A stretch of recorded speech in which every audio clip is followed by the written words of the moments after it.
الله لا إله إلا هو الحي القيوم لا تأخذه سنة ولا نوم له ما في السماوات وما في الأرض من ذا الذي يشفع عنده إلا بإذنه يعلم ما بين أيديهم وما خلفهم لا يحيطون بشيء من علمه إلا بما شاء وسع كرسيه السماوات والأرض ولا يؤوده حفظهما وهو العلي العظيم لله ما في السماوات وما في الأرض وإن تبدوا ما في أنفسكم أو تخفوا يحاسبكم به الله فيغفر لمن يشاء ويعذب من يشاء والله على كل شيء قدير آمن الرسول بما أنزل إليه من ربه والمؤمنون كل آمن بالله وملائكته وكتبه ورسله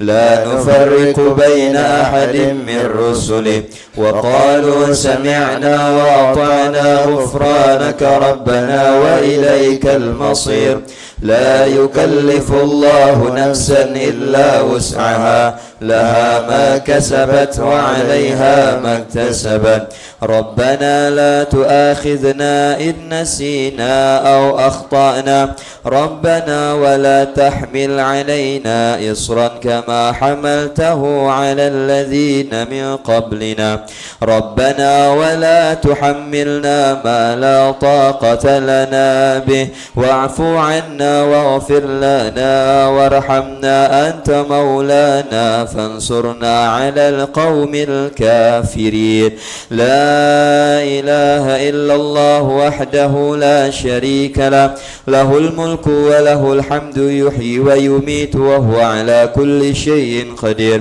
لا إله إلا الله وحده لا شريك له له الملك وله الحمد يحيي ويميت وهو على كل شيء قدير لا إله إلا الله وحده لا شريك له له الملك وله الحمد يحيي ويميت وهو على كل شيء قدير سبحان الله والحمد لله ولا إله إلا الله والله أكبر سبحان الله ولا إله إلا الله والله أكبر سبحان الله والحمد لله ولا إله إلا الله والله أكبر سبحان الله وبحمده سبحان الله العظيم سبحان الله وبحمده سبحان الله العظيم سبحان الله وبحمده سبحان الله العظيم ربنا اغفر لنا وتب علينا إنك أنت التواب الرحيم ربنا اغفر لنا وتب علينا إنك أنت التواب الرحيم ربنا اغفر لنا وتب علينا إنك أنت التواب الرحيم اللهم صل على محمد اللهم صل عليه وسلم اللهم صل على محمد اللهم صل عليه وسلم اللهم صل على محمد اللهم صل عليه وسلم أعوذ بكلمة الله التامة من شر ما خلق أعوذ بكلمة الله التامة من شر ما خلق أعوذ بكلمة الله التامة من شر ما خلق بسم الله الذي لا يضر مع اسمه شيء في الأرض ولا في السماء وهو السميع العليم بسم الله الذي لا يضر مع اسمه شيء في الأرض ولا في السماء وهو السميع العليم